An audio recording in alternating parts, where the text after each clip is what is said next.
Okay, I think we are live finally. Whew.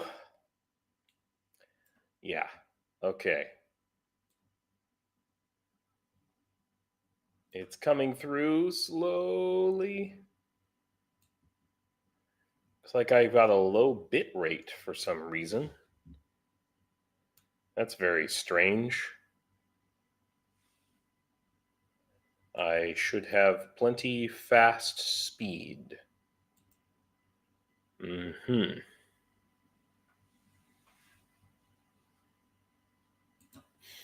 Okay.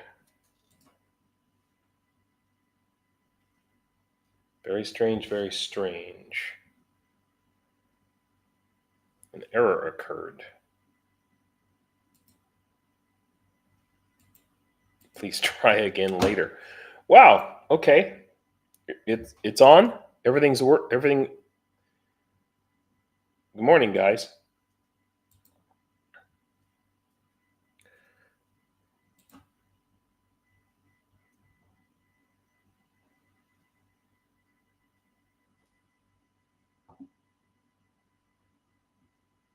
There we go.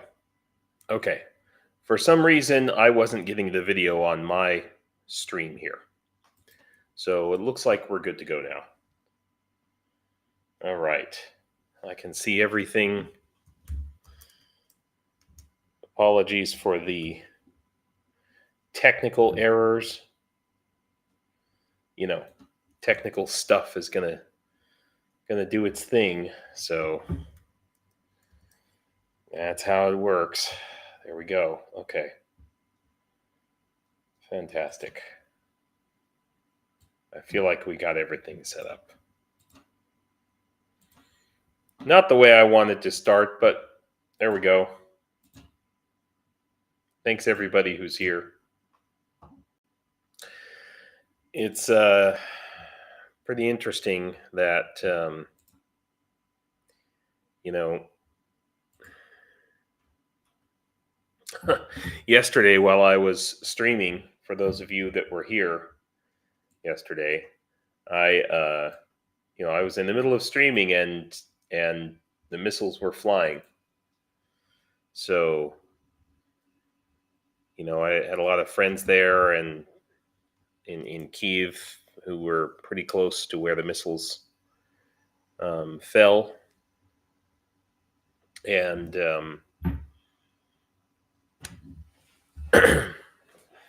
so I don't know. I don't know what to say about it. I guess I do. I do know what to say about it. It's just there's a lot. You know, living here in the middle of it, it it becomes sort of normalized for a lot of people. I think that in many ways,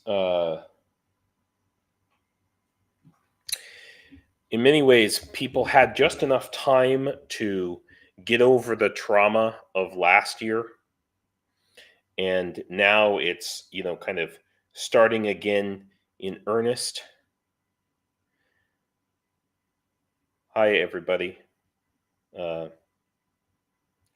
I got a lot of people coming to visit today. I really appreciate it. Everybody who's here. Isa, Tony, Mitch, Herb, and Orsis. My God, Orsis, you about gave us a heart attack yesterday.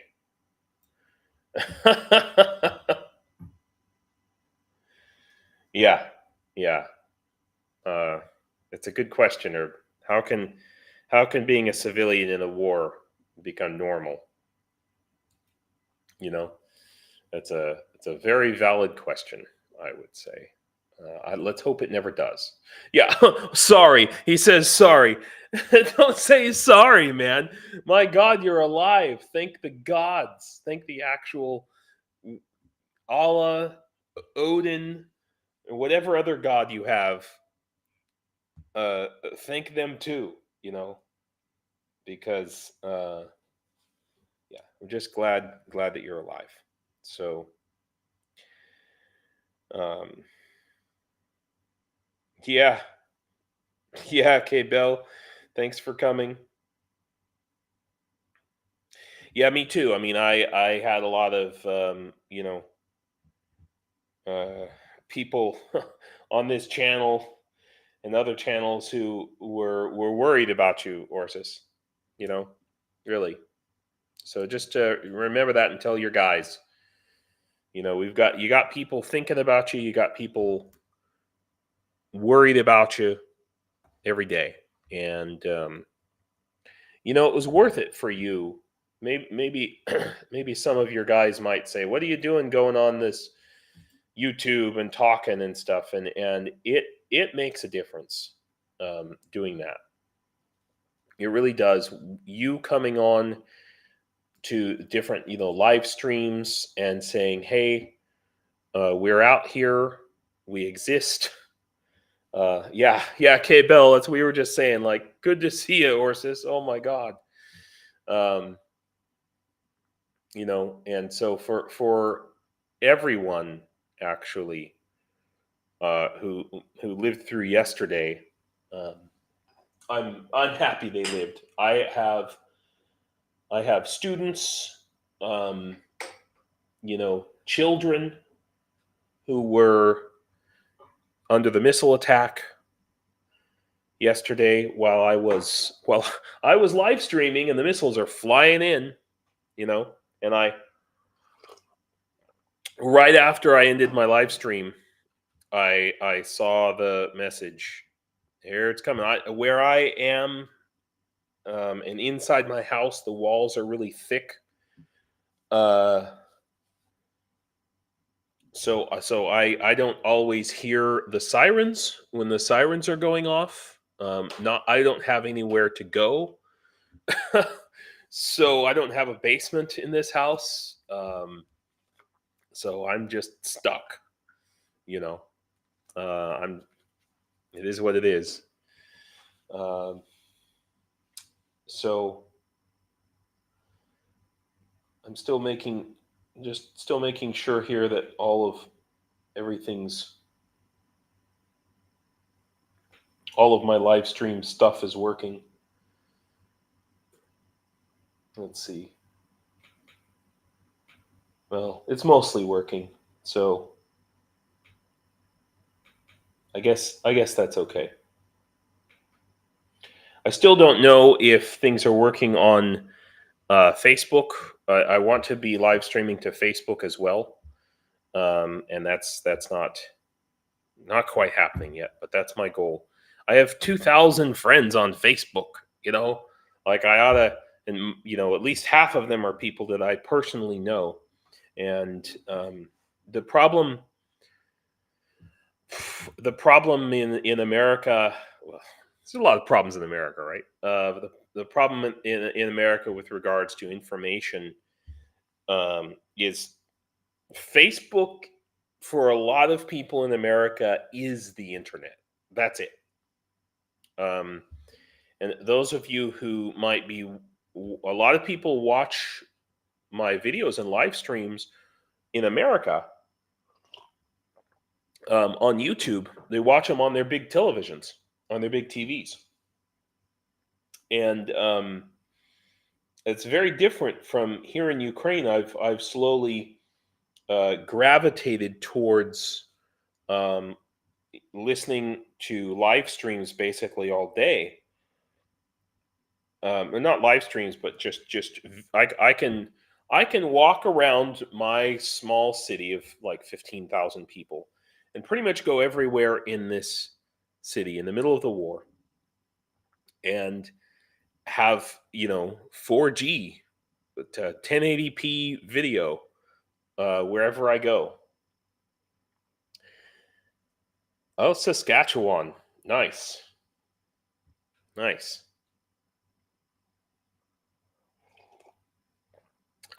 Thank you all for coming, all of you who are here. So I'm very interested in making that contact with people on Facebook. People in America, you are using Facebook. Facebook is the internet for a lot of people. Yeah. I know, K-Bell. It's a problem. I'm gonna try and fix it, but I just didn't have time. Um, But Facebook is the internet because you know we don't have good enough internet in America to be able to stream all the time. And here in Ukraine, it's amazing. Here in Ukraine, I'm I can live stream video all day long in the middle of a war. And why can't we have that in America? The answer is corruption, monopoly.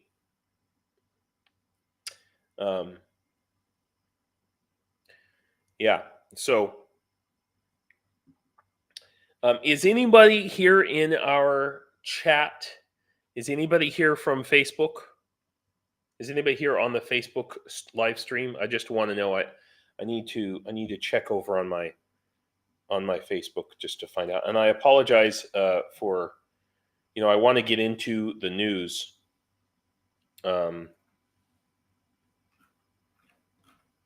And tell you about what's going on here, but I also want to figure out if things are technically working. So, yeah, no, I don't think so. I'll figure it out. Thanks for checking, K-Bill. So yeah, here's the thing about these attacks. And I know Orsis, this doesn't compare to what you went through the last day or so.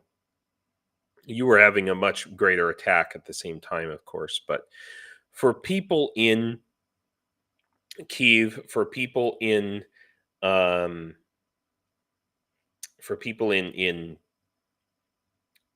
Lviv or some of the other cities, they're a little bit far away from the fighting.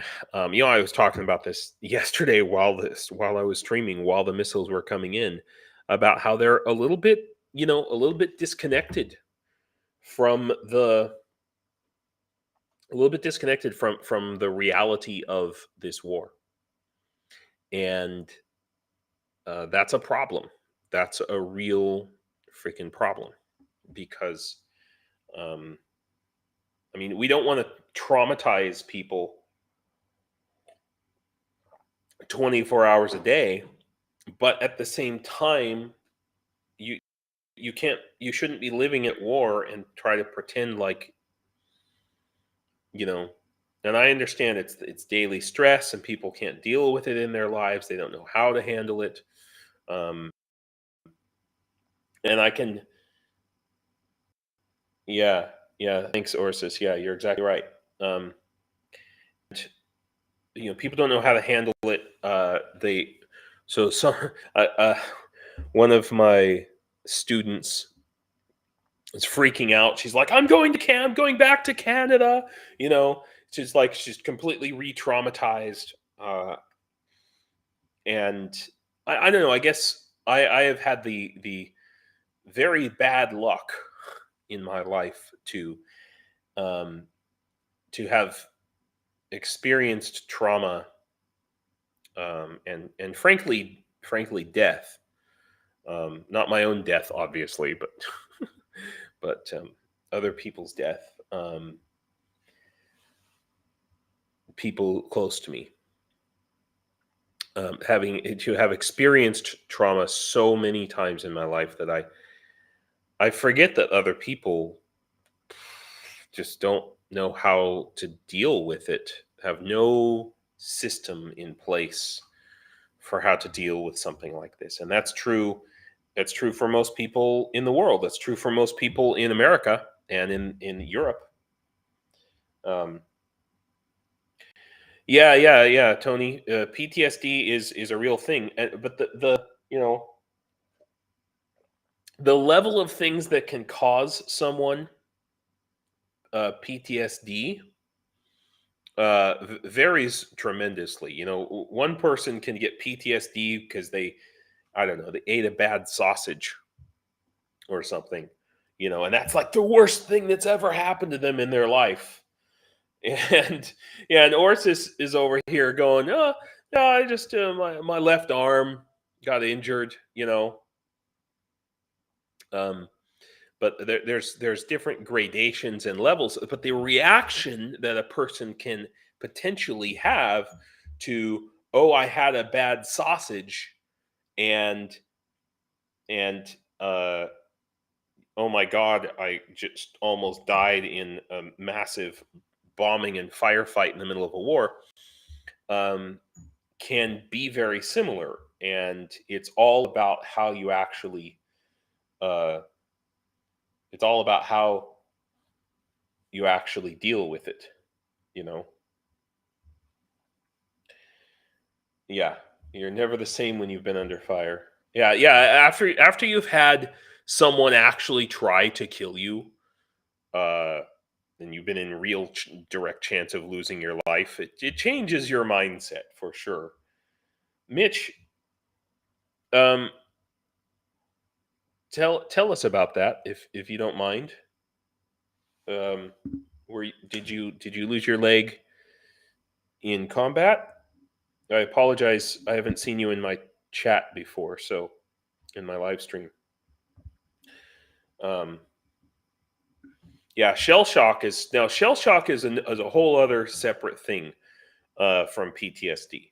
You know, um, shell shock I mean, PTSD is a physical injury in the sense that there are alterations to your brain, and even alterations down to a epigenetic level with PTSD. But shell shock is a direct physical alteration, of your brain. It's, somebody's scrambling your brain a little bit, and it's the um, from repeated uh, vibration. I mean, Norse better than I.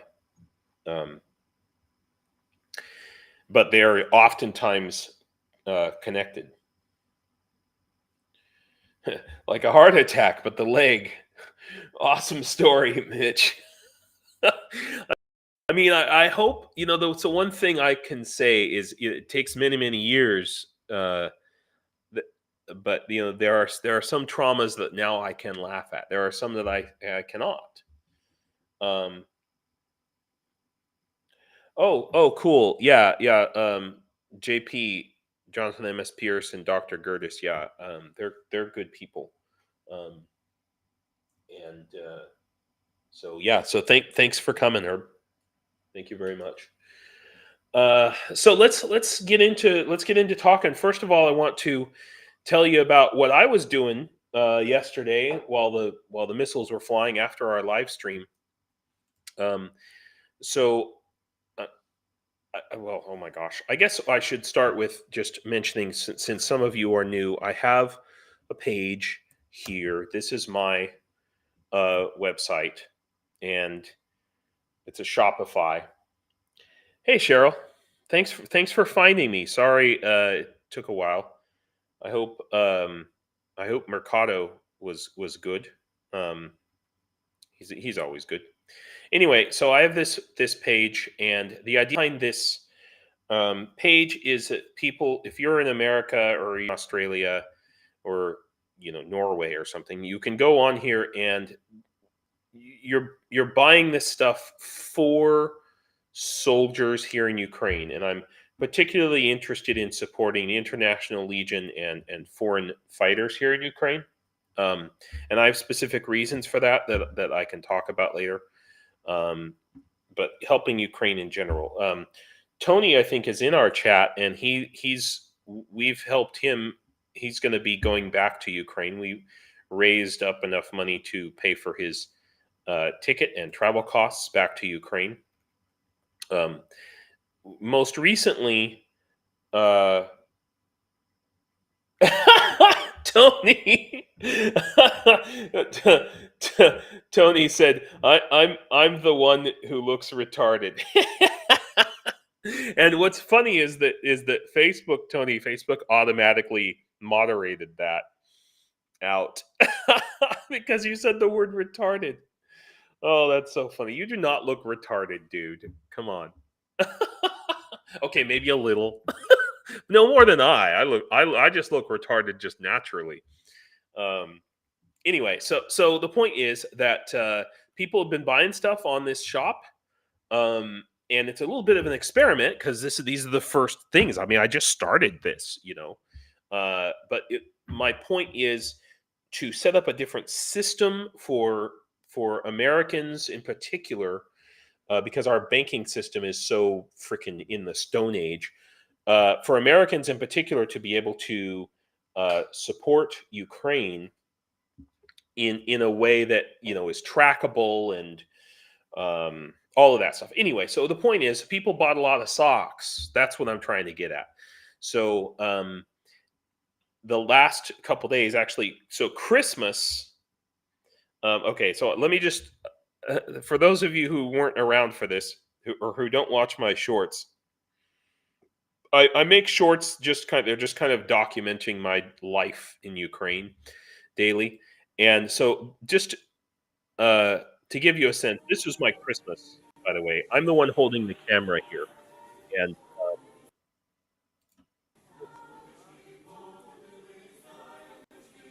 I don't know if you can hear that. I was at it's like a hot springs resort. No, Tony is going back in February. So the ticket had to be purchased.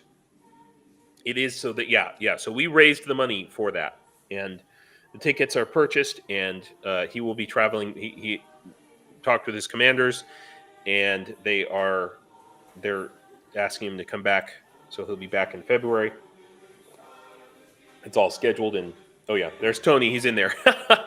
Anyway, so this was my experience. Christmas morning. Just I don't know. It was bizarre.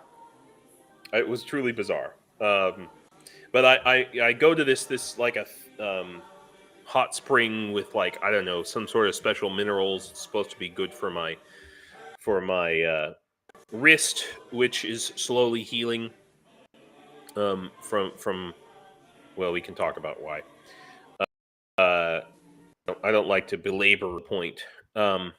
Anyway, so but after on my way home from that, I found another shop where I can go and buy army socks or wool socks, which are really super important. Saberint, no, I don't know of a NAFO competition about a signed flag. That's interesting. But I like that. I like the idea of doing kind of competitions and things like that. Anyway, so I was able to buy a bunch of these socks because people on the website bought a bunch of socks, and this is me paying for the socks, which is really super cool. And what's cool about it is that for whatever reason, I was able to buy socks half price. So in other words, I put them up here for $10 a pair, and I was able to buy them for half that, including all the shipping and stuff. And I might even in the future, now that this shop and these suppliers know about me, I might be able to buy them even cheaper. So also, in addition to that, some people made a contribution for rain gear. So this is waterproof outfits. German Shepherd, can we buy food? You mean on my website? I haven't set up a way to do that. As far as I know, we're good on food here in Ukraine. We've got a lot of food. Let me tell you. I don't know. It's one things Ukrainians have a lot of is freaking food, man. Jesus. Yeah, but anyway, so I have a thing on here people can buy. This is rain gear, and what this is here in the city, the village where I live. It's very close to the Hungarian border, and there's a bunch of secondhand shops that sell by the kilo. and it's just general clothes, but there's a lot of military Okay, gear and count out NATO 40 gear that pairs comes of in. Socks. Um, 2. well, I mean, I hope you don't stay there permanently, Tony, unless you're going to move your family. I mean, actually, you know, it's a wonderful experience for 8. obviously when the war is over, but it's a wonderful experience for children to travel 12. internationally, you know. Anyway, so the point is, 13. uh, I think I've got more. so I bought all these socks on Christmas, and it took me a little bit to coordinate. I had to get everything packed up. I had to go to 3 different shops to buy all these socks. So finally yesterday, which was Friday here in Ukraine, So I was able to take all these we've got socks. so much stuff that Uh, we have to put it I was in able to take all these socks to This post office cannot the send Nova more Postia than here, 5 kilograms. and at the last minute, I saw that somebody At the last minute, somebody I saw bought that 8 more somebody- pairs of socks. So I had to run to the shop, a couple of people actually bought buy 8 8 more socks, pairs 8 of more socks. pairs of Thank socks. God they So I had actually to had them, because I run bought and all the socks last time, grab, so they had more in stock. run to the shop and get a bunch more socks, which luckily they had them. Yeah, a bunch more socks. There I'm they are. telling this story as we're watching the video about it. I apologize. In the box. So, and then I got to the post office, and they couldn't. Boom, bada boom. All right. The biggest One boxes that they box, had were these sizes, so we had everything had to fit into 3 military different gear and boxes, socks. about another 5 box. kilograms each. So almost Socks 15 kilograms worth of So thank you, gear. So everyone. rain gear, and then This is- also somebody bought $10 worth of I put this up on the website too, because at these secondhand shops, there's all this, and I need to replace those pictures because that's actually a picture of the rain gear. But anyway, somebody bought a bunch of $10 worth, and I just want to show you what $10 worth of secondhand military clothing looks like. I had to make 2 videos of it. Okay, so here. To take the socks off to the post office at the last minute, I saw someone just paid $10 for secondhand military gear. Right. So this is like a Czech army jacket. Really super freaking cool. And then there was a t-shirt. And then also there was this. I believe this is like a heavy wool. I think it was Romanian coat. It's not like a super heavy coat, but it's a super heavy wool. You could wear it underneath something else and stay pretty warm. And then this was like the big prize. So this is a pair of multicam. Been repaired, as you can see from this. Multicam. These are just regular military pants. So somebody in the International Legion, somebody in the International Legion who showed up. A lot of guys show up to the Legion with basically nothing. A pair of blue jeans or whatever, and they don't have any military clothes, and also in training. And I don't know, Orsis, I'm curious, how often do you go through your clothes? How often do your clothes get destroyed? Your socks, your pants, shirts. This is a question for Orsis and anyone else who has been out there fighting here in Ukraine. Like Tony, for example, you could answer this too. Like, how often do you have to buy new stuff? And does the army supply that to you, or do you have to go and purchase it yourself? German Shepherd, are they clearance items from other countries? Yeah, socks. Orsa says socks are first and then gloves. German Shepherd, they are second hand.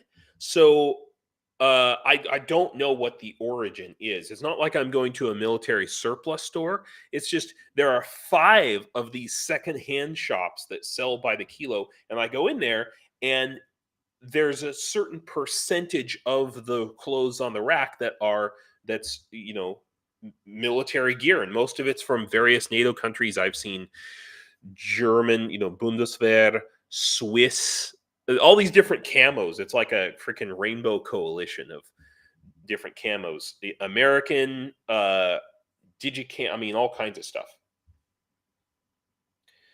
Yeah, exactly. Yeah. So, but this is only available for as long as I am in this city. So, when I okay, so for example, today I'm traveling to another part of Ukraine. So right now I'm in the western part of Ukraine, and I'm going to be traveling by train today to the center of Ukraine. So the next time everybody sees me, which will be tomorrow, I'm going to do a live stream with Tony. Tony just said, I personally had one pair of pants last about an hour before I tore them up. Yeah, so these are replacements. So anyway, the point is that today I'm going to be going to a part of Ukraine where these secondhand shops are not available. So I'm going to stay with my wife's family for a couple of weeks for New Year's. And so I won't be, but you can still make contributions. And in about 2 weeks, when I come back here, I'll take whatever contributions people have made towards this gear and these socks, and we'll do another shipment. And horses, I know yeah, the smell is something to behold for sure. And sometimes on the trains, traveling, there will be some soldiers, and you can always tell the ones who have just come off the front line because the whole car, the whole train wagon smells like ball sack, basically. Yeah. uh, oh yeah, Roman. Yeah, Roman's good to watch. So anyway, I just wanted to give you guys an update about what I'm doing and what your those of you who've contributed, what your contributions are doing, and it really makes a difference. My commander in the Legion, that's who I'm sending this stuff to. And he was really super grateful and excited. So he'll get those in a couple of days, I assume. Mm.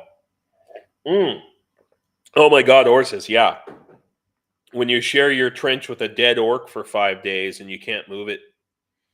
Yeah, dead bodies suck, man. God. Well, one of my friends who's in the Legion, he's on leave right now because he has an injury, and he got a message from his commander asking people, would you please, somebody, we need a couple of people to come and clean the we have some guns and plates and plate carrier, and can you come and can you come and clean all basically the blood and the guts and brains and everything else off of this stuff, because we need it. And it was not made clear if this was blood and guts from a Ukrainian soldier, or someone fighting on the Ukrainian side, or an orc. Yeah. And I responded, I said, yeah, I've cleaned human brains off of things, and it sucks. Yeah. I don't know, K-Bell, to be honest with you, it's possible to kind of disconnect from it a little bit, and you have to in the situation. You just, when you see blood or human brains or whatever, you just have to just appreciate the geometry of it. I remember the first time I saw one of my friends get stabbed. This is in America, a huge pool of blood on the sidewalk. I was the first person to get to him. He was stabbed 27 times. This is not in a war. This is just normal American life. Um, and I just remember thinking, wow, that pool of blood looks just like California. I mean, the things that go through your mind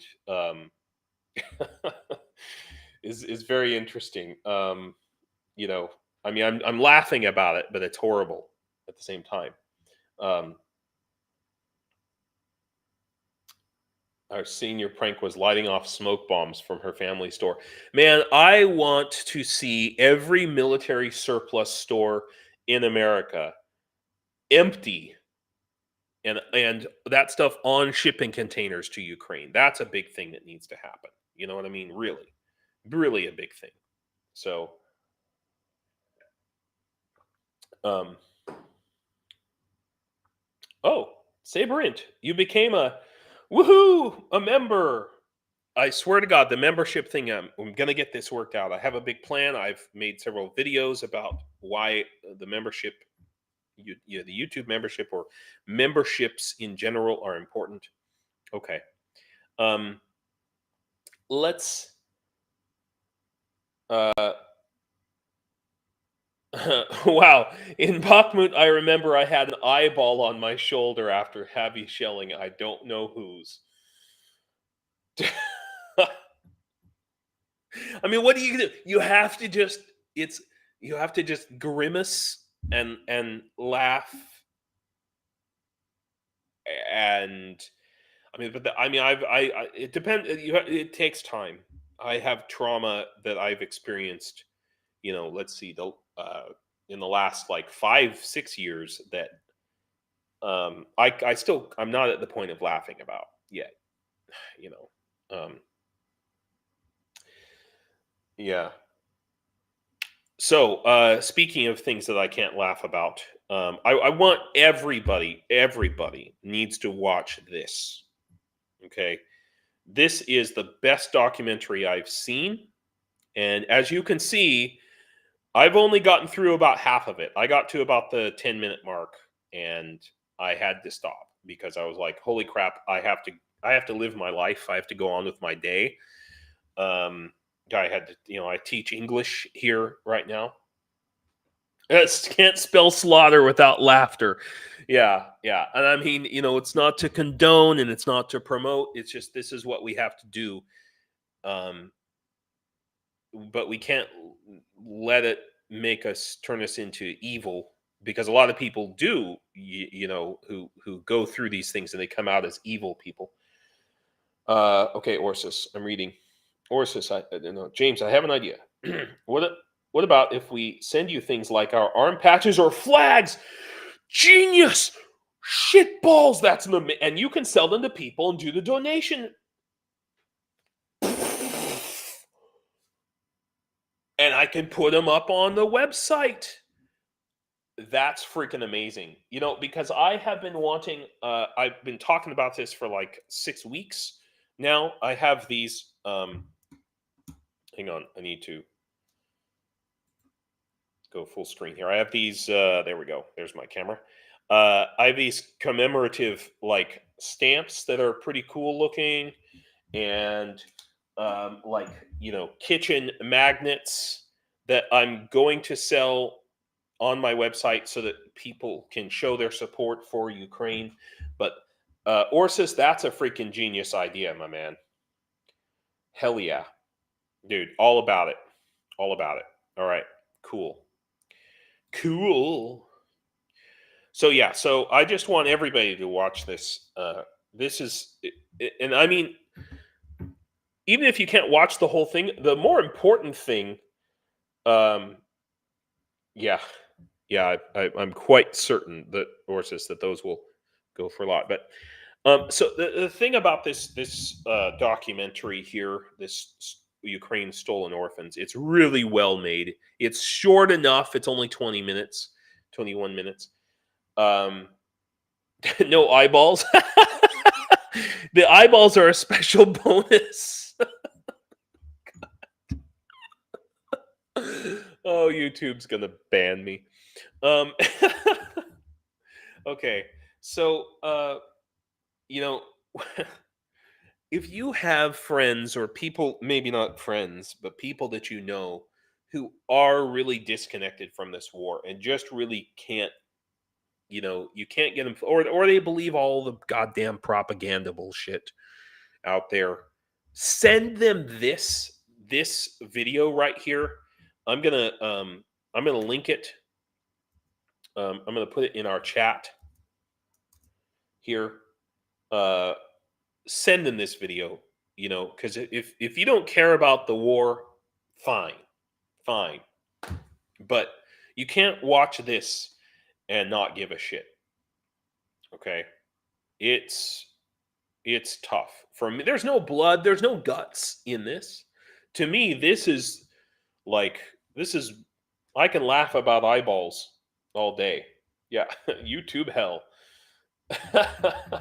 If you buy two, we send you one free ore card. Oh shit. Yeah. All right. So let's get into the news. This is in no particular order. But I have some things to talk about here. This missile, the X-22, the missile Ukraine has yet to shoot down. Okay, here's the kicker. In 2000, Ukraine transferred 386 of these missiles to Russia. And now they're getting used. Yeah. Oh, yeah, Cheryl. If you worked in a hospital, yeah, yeah, it's the only way to deal with it. It's the only way to deal with it and still care. You know. Um. So this just grates me. That Ukraine gave up its weapons because it's a peaceful country, and this is what happened. And now these are the missiles that are flying through the air hitting Ukraine, and they're Ukrainian missiles. Um, just the unspeakable cruelty of that. Speaking of dark humor, is the real evil of it. And in the face of that, what do we have? I mean, I'm sorry. I'm glad that the UN rights chief urges Russia to halt Ukraine attacks.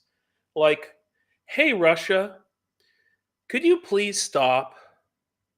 Like, what the fuck? That's gonna do something?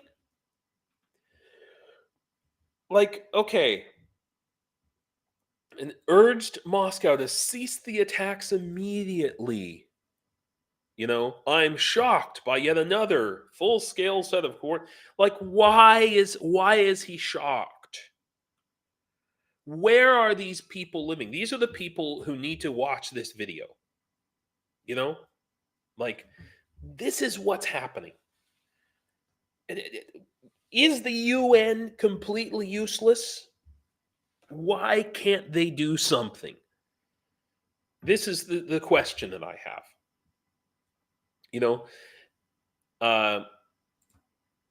I wanted to ask those of you like Orsis, if you're in Ukraine, about this. Apparently, a bunch of us, I didn't get any spam, but Russia's trying to hack everything they can, and apparently,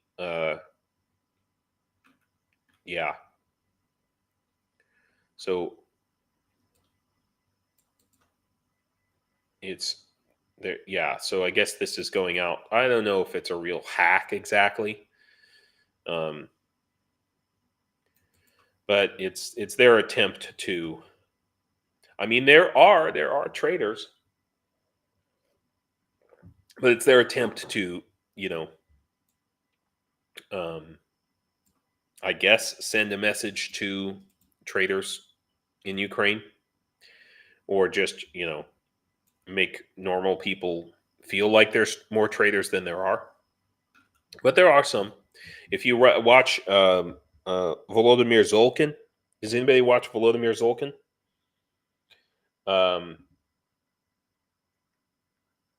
You know, Vlad Vexler said if they had any power, nobody would join. That's an interesting statement about the League of Nations, Cheryl. So Orsis, did you get this spam message on your signal? I'm just curious.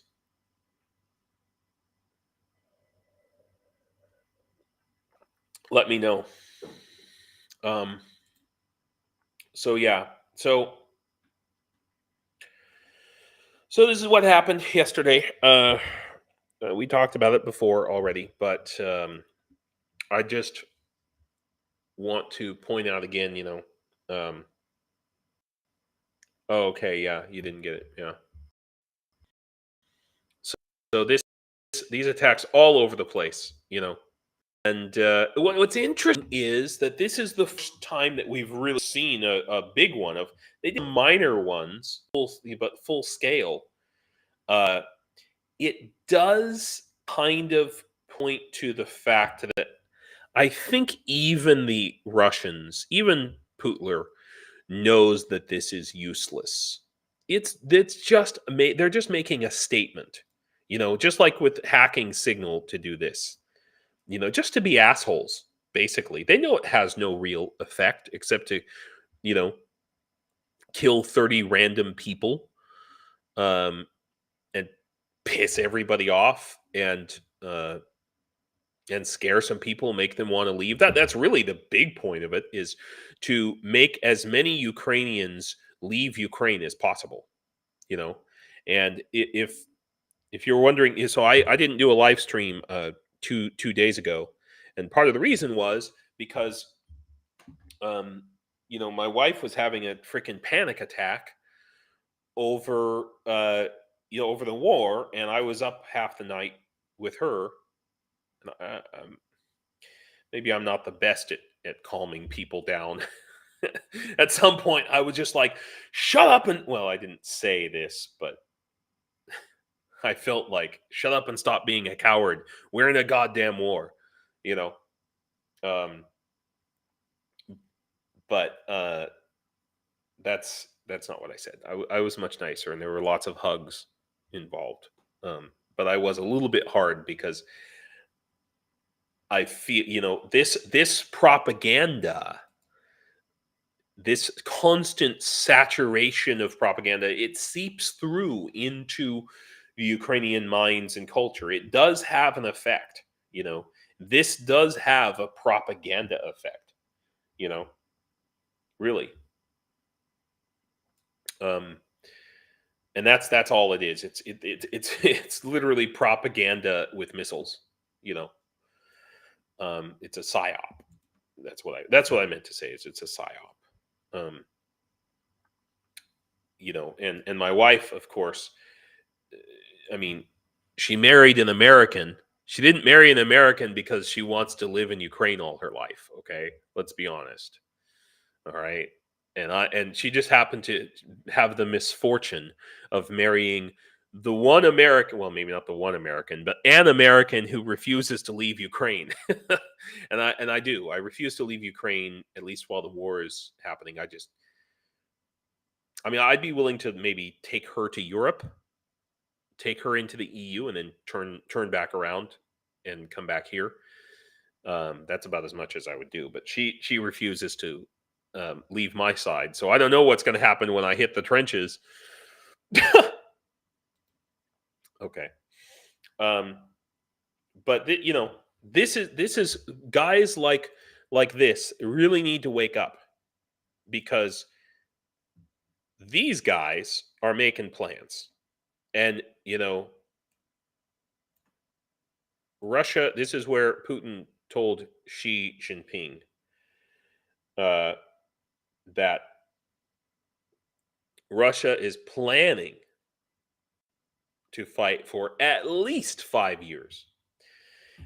At least 5 more years. And this is why when people say, and I just recently saw, I don't know if I can find it, Angela Merkel, who just recently said, "Oh, all wars end at the negotiating table, so we just need to negotiate."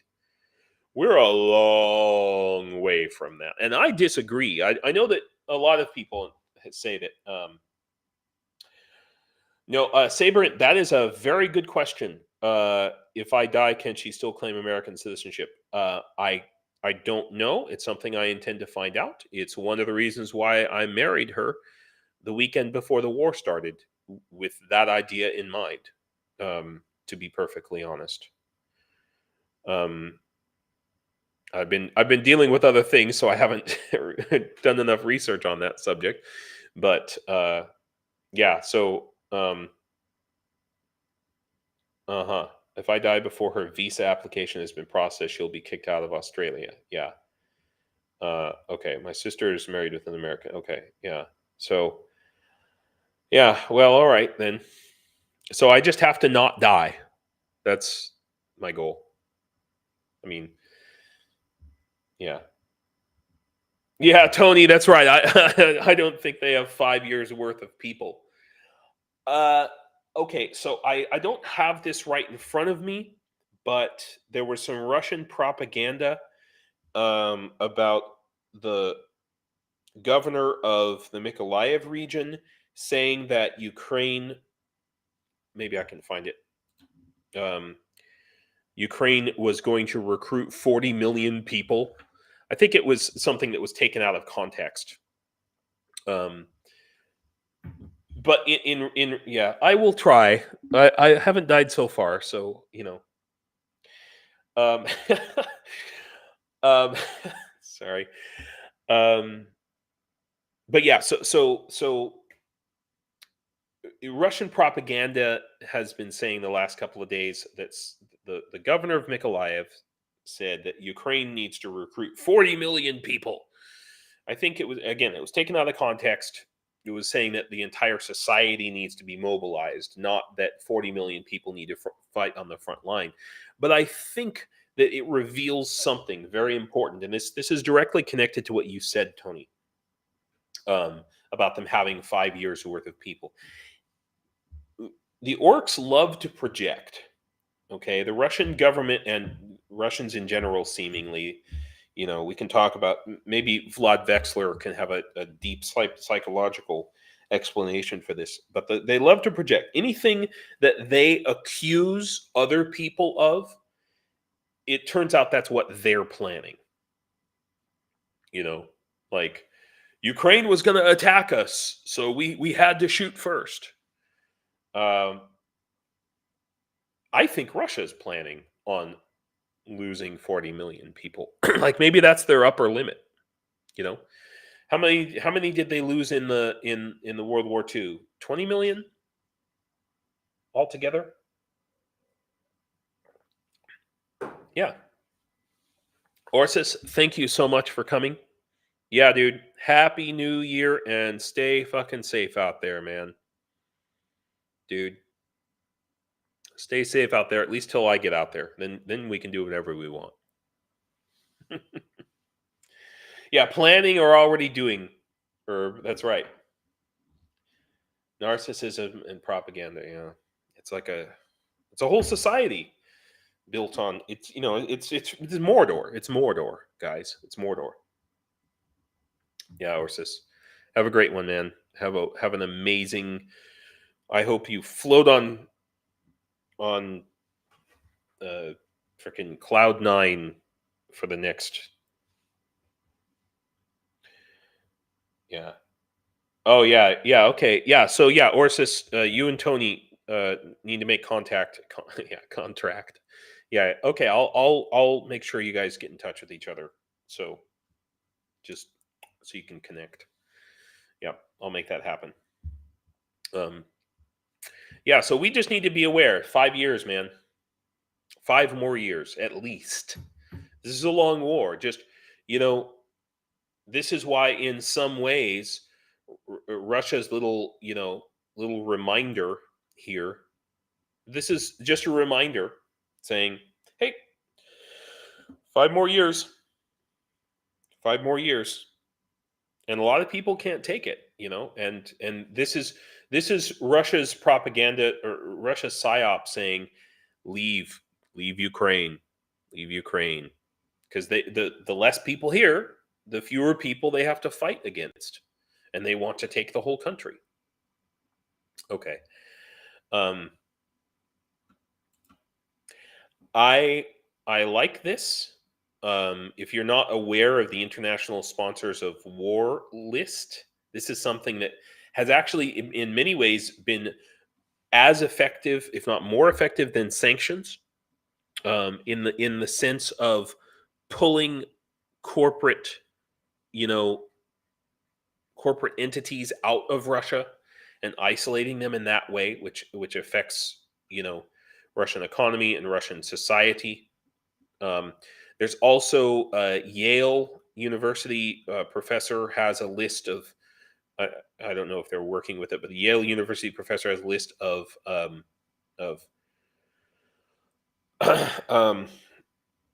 companies and corporations that are still doing business with Russia, and exactly to what extent they are doing business. And this is a very powerful political tool. It's more of a social thing. It does not have the effect of law. So wait. What, Cheryl? What? Russia banned elves and made learning Elvish illegal today? Oh my God, they're actually orcs. Are you serious, Cheryl? Is that really a thing? Should I look that up? Oh my God, that's hilarious. God. But anyway, so in your country, wherever you are, you can go, and I'm sorry I don't have it. Oh yeah, maybe we can go click on the link and see it. I want to find the link here. Oh, I just had a little power deal. Okay. Yeah. All right. Here we go. So we got a nice little list. So you can go through this list, and Nestle is a big one. Nestle is an evil company. The more I learn about Nestle, the less I like them. It's a problem. Nestle. I mean, obviously China national, but anyway. So you can go through this, and Philip Morris, Japan Tobacco. That's very interesting because they also have offices in Ukraine, and I know some of them. Anyway. Unilever, that's a big one. Those are guys that need to get the hell out of Russia, and they're like, oh well, we're providing humanitarian supplies with our soaps. Screw you. No, you're not. Yeah. Nestle. Oh man, like every time I find out about Nestle and Pepsi, what the hell's Pepsi doing there? Like there should be, and PepsiCo owns not just Pepsi. They own a lot of food stuff, but also they, I think, in Taco Bell still. There's like Pepsi and Taco Bell are one company, and like Kentucky Fried Chicken, KFC, all that stuff. So what I want to do is, obviously I can't do this myself, but I want to see people in and help organize groups in the United States in particular, but also in other countries, to go and do protests go and protest at your local Taco Bell. Go and protest, go to a grocery store and protest Nestle. Yeah. The orc, they need, yeah. Right. And it can be like a fun weekend activity. Hey guys, we're gonna go, protest to support Ukraine, and it shows up on the 6 o'clock news, and this keeps the war in people's minds and brings it home to them. So, a big part of what I'm trying to do with our not our Facebook, what did I say? Yeah, Facebook group, and I have a Discord set up, which I know we just need to get on there and start talking and start planning about uh, how to do this in our respective countries locally. Talk to people that 3 or 4 people. You get together on the weekends. You have a little, a potluck or something, and you talk about ideas. These are actions that people can take at home rather than just watching the news and saying, "Oh man, God, it's terrible. What do?" Okay, look, Mars, they make M&Ms. I mean, these are all great opportunities. Okay, so think of it as a positive thing rather than as a positive negative, I guess. You know, um, Perth is awesome. We swim with wild dolphins all the time, and I live right next to Penguin Island.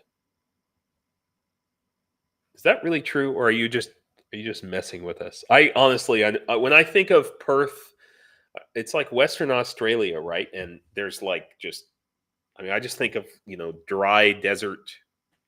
I lived in New Mexico for 15 years, so that's kind of what I think of, just dry desert for you know miles and miles. Um, right. So this is the next big uh, thing that Russia's trying to do with their propaganda machine is through their diplomatic channels, those that remain to them, and again through the United Nations, they are organizing these basically propaganda sessions. Okay, which are these? They're not part of the main. They're not part of the main UN Security Council meeting. They're like outside of that, and it's basically an opportunity for them to say whatever the hell they want, and just make propaganda. So what they've done here is they're getting together. Uh, they're getting together a bunch of criminals from the time of Maidan. So yeah, so they've got all this bullshit about Ukraine where they're still trying to sell people. And the thing is that for some countries who don't know very much about Ukraine, countries in Africa, countries in South America, countries in Asia, this sells. They believe this stuff because Russia says it. And um, how are they able to get away with this? How is Russia still able to? They shouldn't even have a seat on the Security Council. They shouldn't even be in the United Nations because they're not the Soviet Union. So that's this ARIA formula is a format of informal meetings where representatives of countries can have a frank exchange of views. In other words, we get to say whatever we want and nobody can stop us. Oh, Hickory Apache. That's very interesting. You're okay. I did some network engineering work for the Hickory Apache reservation. Um, yeah.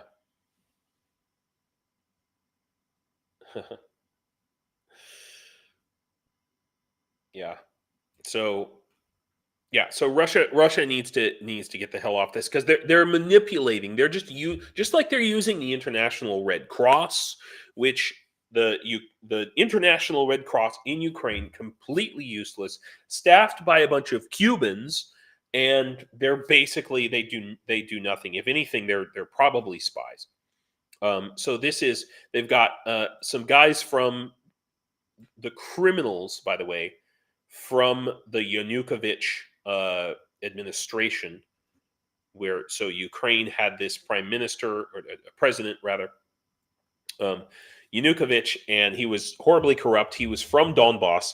It's very interesting. I was talking to one of my students here in Ukraine the other day, and they were talking about how when Yanukovych came to power, he brought a bunch of corrupt officials from his, from his previous fiefdom, let's say, in Donbass, and Kiev suddenly became a lot more corrupt. There was like a lot more corruption in Kiev in general.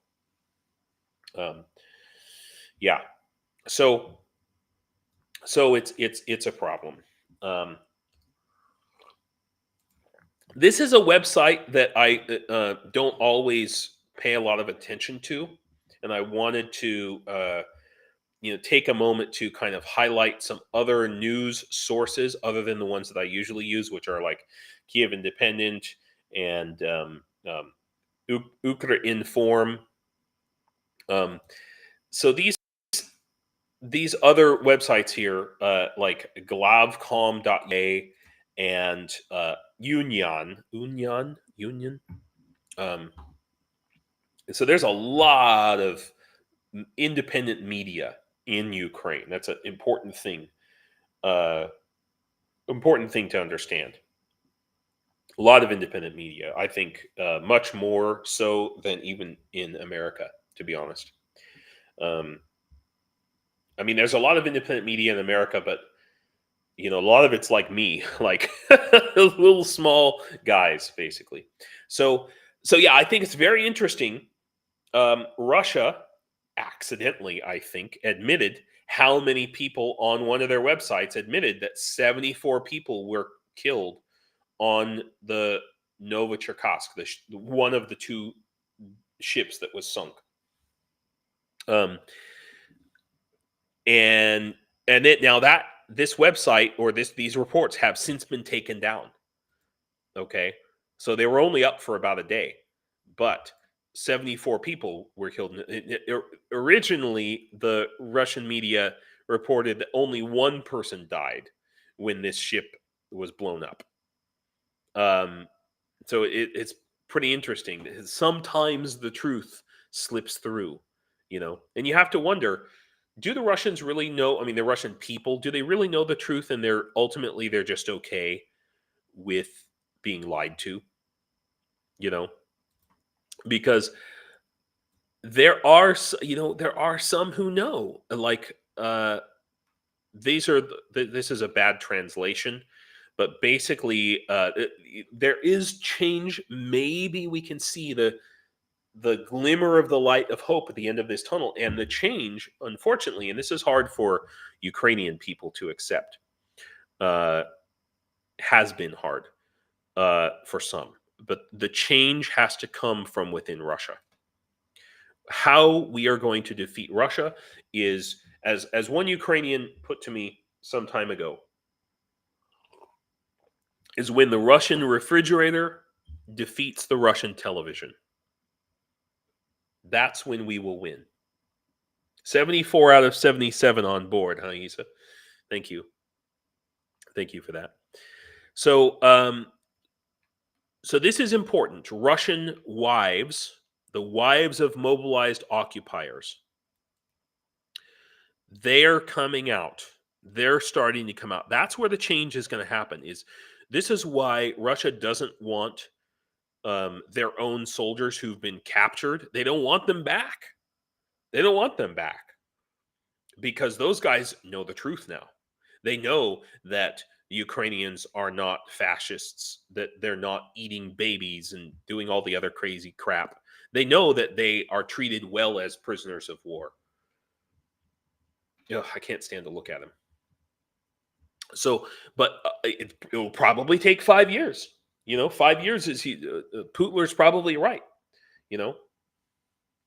Well, yeah. No, the Russian people as a whole are pretty traumatized. They're traumatized going all the way back to the Mongol conquest. And you can see this generational trauma being transferred down through history, you know? Yeah. Yeah, Tony, you're right. And the commanders of the air defense that failed. Oh, yeah. Yeah, you saw that article, huh? So the commanders of the air defense that failed to detect the incoming missiles that destroyed the ships, they're being sent to the front lines, you know? And good, I guess. I kind of don't. I'm kind of sad to hear that because I actually want Russia to not learn from its mistakes. So I would rather that they not replace their crappy um their crappy commanders. I want them to keep their crappy commanders. But yeah, I did see that article, Tony. I think it's very significant. Um, yeah, so the last thing that I am a little bit concerned about that I'm doing research on is right here. Now, okay, Forbes, New York Times, CNBC, Business Insider. These sites, these American media sites, tend to go very pro-Russian. Okay, they tend to lean very pro-Russian. They are often the guys saying, "Oh, Ukraine should just surrender." You know, in fact, combat veteran. Thanks, Isa. That's all we can hope for is that Russia replaces those commanders with even crappier ones. Um, so, but combat veteran reacts. You wouldn't expect this from a combat veteran, I guess. Given, but you expect him to be reacting to combat. That's what I mean to say. But he had a really good analysis. I thought I was listening to today. Yeah, this one right here. He's doing some really good analysis recently. So I highly recommend that you go and check out these videos. About his reaction to this New York Times article that Ukraine should just let Russia win. Really, I just pretty much ignore anything that the New York Times says anymore, and everything's behind a paywall anyway. So, and this is another really good one here. YouTube is hiding the reality of war from you. You know, these. I even like his new gum that he's trying to sell. I want some of that gum. I want to get it here in Ukraine, and I want people like. Yeah, you're right. Exactly, Cheryl. Their behavior is just like the Mongols are pretty okay now. The Mongols, yeah, um, yeah. I want to talk about Novgorod. I need to have a whole live stream where I just talk about history. Okay. um, but yeah, so I highly recommend these last 3 videos coming from Combat Veteran Reacts are really good analyses. And this whole thing about Ukraine should just let Russia win, or also an argument that is along a similar line is, well, Ukraine should negotiate, or wars always end in negotiations. But yeah, so this is the kind of the article that I want to just finish with here. I've been thinking a lot about this. I've been very concerned about Krinky, and in general about Ukraine needs to, at some point, needs to cross the river, not just in Kherson, but en masse all the way across the line. And how are they going to do that? How are they going to affect that? So, this is a very interesting article about the sacrifices that are being made to support those. Yeah, the Mongols got Buddhism from the Tibetans that calmed them down. That's awesome. You're right. Oh my God, that is absolutely correct, Cheryl. I never thought about it that way, but that's pretty much Wow. Actually, it came from the Tibetans to the Tocharians, and then from the Tocharians to the Mongols, or something like that. Anyway, don't get distracted, James. Okay. Yeah. So this is a real concern, and just like we have these NAFO convoys, and where we've got cars and trucks coming to Ukraine, we need to start. When I say we, I mean like all of us. So you guys are on other channels. You're on Arthur Rehi, and you're on the other ones, and you're commenting more than I. Your wife is a Buddhist or a Bubbist? I see Bubbist or Boobist. Funny, funny, funny. I wear boots. Does that make me a Buddhist? Um, but no, but seriously. So this just I just think about um, in certain places, and this is a great time of year actually to buy a boat. Okay, in certain places around the world, where, like, when I was in Sweden, for example, I almost bought a boat to go live on a boat and sail around Europe. Basically, you can buy a boat for like a motorized boat like the one you see on the screen, just white and made for civilians. Um, but we need like a Dunkirk situation. Okay. And the nice thing about a boat like this, if a civilian boat like this, is they can be hauled in on trucks, shipping containers, trains, these, 27-foot boats, whatever, something like that. Um, or I, sorry, bad fingers. I don't believe you, sir. I think your wife is a boobist. That's okay. Say hi to the twins for me. Okay. Um, really, really, Tibetan. That's cool. Yeah, that's 7 years in a row. So, are you saying? Oh, in Nepal. Okay. Yeah. Wow. Super cool. Wow. Yeah, we should just sit around, and at some point, I want to do a whole history thing. We'll do a religion thing. What I'd really like to do is do a live stream with Jonathan M.S. Pierce, where we talk about history, philosophy, religion, because I love that shit, man. You can't make me shut up when I start going on about that. Um, anyway, so with that in mind, I just want to finish off with talking about organizing. If you go on Craigslist, if you're American, you know what this is. It's here in Ukraine. They have a thing called Olix. I can't go on Craigslist on my VPN, but if you go on Olix, it's basically like the Ukrainian Craigslist, and you can buy anything used that you want. Okay, page not found. All right, there we go. Yeah, so you can buy all kinds of stuff. This is, like I said, this is the Ukrainian Craigslist, and you want to buy cars and trucks. You can buy them here. They're getting harder and harder to find, and like buying trucks in Ukraine is, wow, look at that. We found 0 ads. Just tried to click on trucks and there's nothing. So that shows you the situation. But you can buy cars here. But so you can go on Craigslist and pick up, for example, in Sweden, in this time of year, you could buy a 27-foot, yacht for $1,000, €1,000. We need to get those things to. Oh my gosh, Saberint. Okay, yeah, there we go. All right, I just had to allow your statement of I am a boobist. The YouTube automatic moderation took out the word boob, I guess.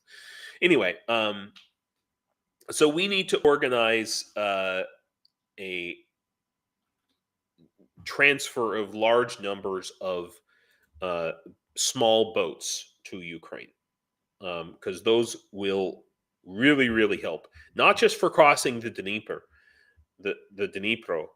Uh, Ukraine has hundreds and hundreds of small rivers that, and large rivers, and every kind of river that are going to need to be crossed. And having a bunch of boats is a great way to do that. And boats that are small enough to put on trailers and haul away on trucks. This is something that really, really, really needs to happen. So I'm not in a, I'm doing everything I can here, but maybe I'll set up a fund. I want to set up a fund for trucks. I want to set up a fund for drones. I want to set up a fund for night vision where people can buy these things and we can specifically track it as we go along. And I want to set up one for boats. Okay, for small boats to get them to Ukraine. I'm starting small. I want to, this is the sock thing is my first successful purchase, first successful. I want to make sure that these socks get to where they're going. I want to make sure everybody gets their tracking information. Yeah, I was talking about that yesterday, Tony. That Lithuania or Latvia. I may be mixed.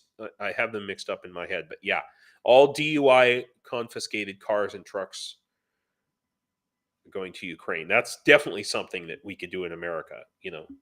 But in any case, this is my test case. With the socks and the rain gear and all of this, if this works, and I know it works, and it gets to the destination where it's supposed to, and everybody's happy, then I'm more comfortable doing all of the other things and kind of expanding this. But I wanted to start with something small, something cheap. $1 is enough to buy like some secondhand military gear. I want to buy tourniquets, but the problem is tourniquets cost like $40 a piece, good ones. Minimum $40 plus shipping and handling. But socks, and camo t-shirts, like that's a good way to start small, and then we can England is working on it too, and in Great Britain there's this big debate because of the the cars in London, basically cars that don't pass. There's all kinds of inspections. In order to have a car in London, you basically have to fuck God, So people are scrapping their cars, and those cars should be sent to Ukraine. The London mayor's office denied that request, and so now this is causing a big kerfuffle. Yeah, exactly. So I'm starting with the pieces that I have, but in these blank spots down here on my page, eventually you're going to see some other stuff, some more stuff, some better stuff. And Tony, you do not look retarded. You look great. You look like $1 million. You should be a supermodel. You should be an underwear model. That's what you should be, because you have. Well, all right. I don't need to talk about Tony's balls. Okay, guys. I want to thank everybody who came today. I feel good about this stream. I feel like I feel like this is a good time for everyone. It's a little bit late, I think, for some people, but one of the big reasons I'm doing this is I really want to connect with people in the United States.